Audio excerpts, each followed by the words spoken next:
Lo siguiente que vamos a estudiar son los distintos tipos de corriente que nos vamos a encontrar. Vale. Vamos a encontrar o vamos a hablar principalmente de dos tipos de corriente. Corriente continua, que es la que hemos estudiado hasta ahora. Todos los ejercicios que hicimos tenían como fuente de alimentación una pila, una batería, que nos suministra una corriente continua.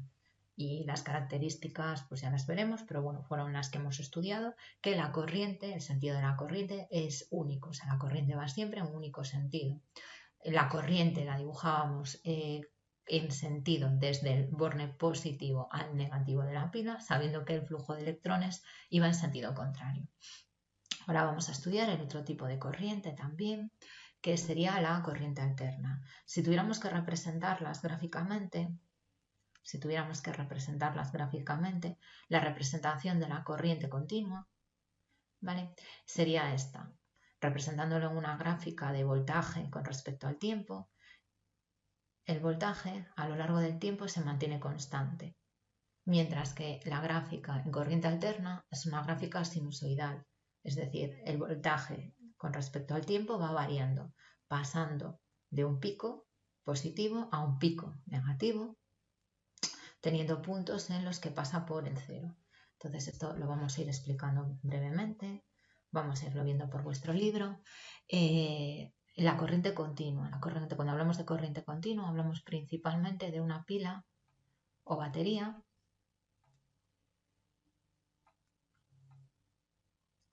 hablamos de una pila o de una batería y hablamos de una tensión constante. Vale, estas son las características de la corriente continua. Vale, y es lo que conocemos como corriente continua y lo vamos a representar con las letras CC. ¿Qué aparatos funcionan con corriente continua de los que utilizáis habitualmente? Primeramente, todos los que funcionan con pilas o con baterías y todos aquellos que tienen una fuente de alimentación o un cargador, propiamente dicho. Los aparatos electrónicos, es decir, vuestro portátil, la tablet, el teléfono, todos aquellos que tienen una batería que tenéis que cargar, funcionan con corriente continua. ¿Vale? Normalmente la corriente continua, la potencia a la que trabaja, porque el voltaje al que la trabaja es bajo. Fijaros, una pila tendría un voltaje de 12 voltios. Si miréis los cargadores de vuestros móviles, más o menos es lo mismo. Entonces trabajan a potencias bajas. La potencia, recordamos que es intensidad por voltaje. Si el voltaje es bajo, a menos que la intensidad sea altísima, la potencia va a ser baja también.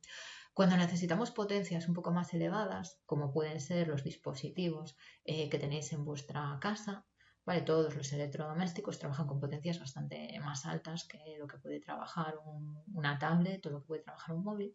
Ya no nos llega la corriente continua, entonces vamos a trabajar con corriente alterna. Recordamos la gráfica de la corriente alterna.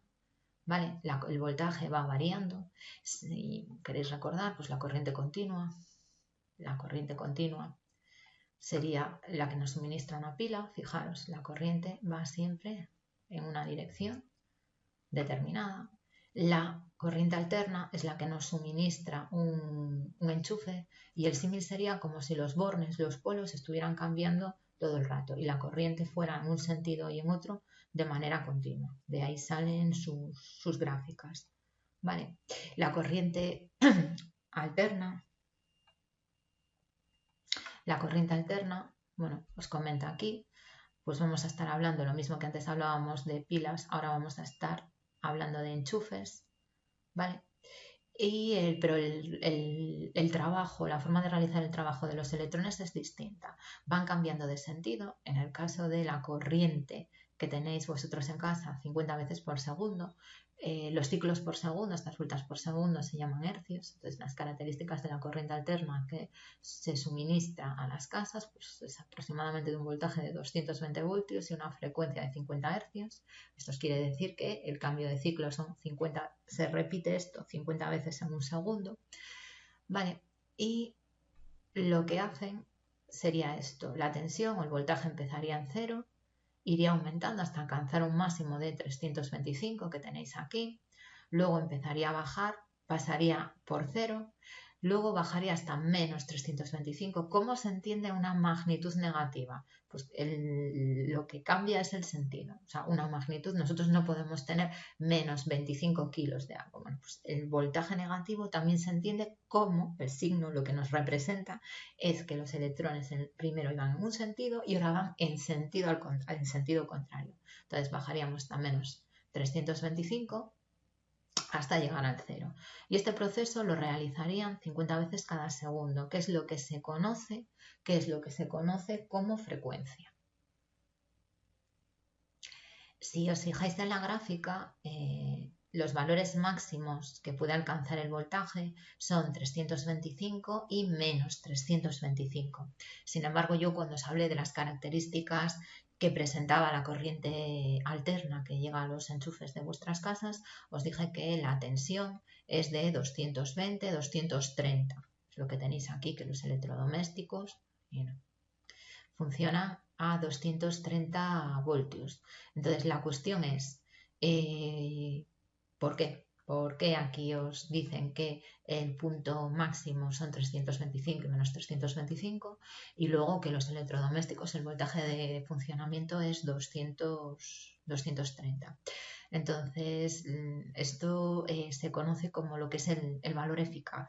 Vale, el valor eficaz os lo voy a explicar con un ejemplo que es como mejor se entiende.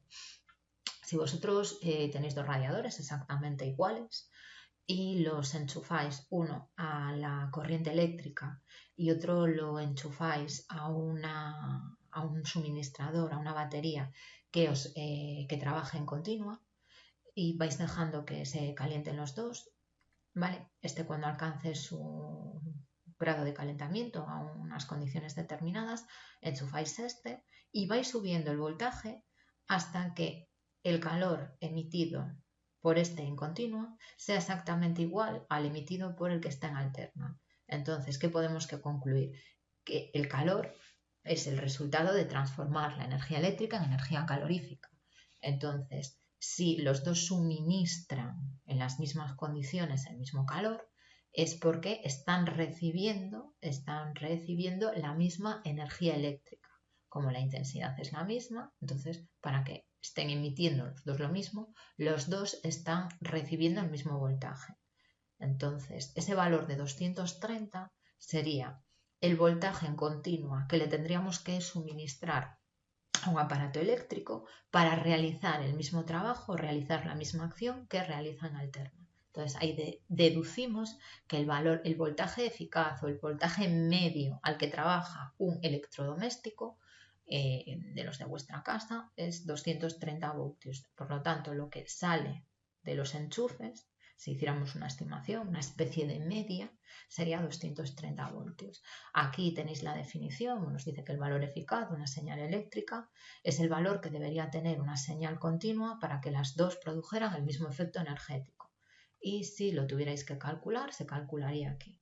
No solemos utilizar este tipo de ecuación, ¿vale? Pero bueno, es un poco para que entendáis y que no haya confusión a la hora de ver que los picos de la corriente alterna son 325 y menos 325 y luego que lo que sale por los enchufes de casa son 230.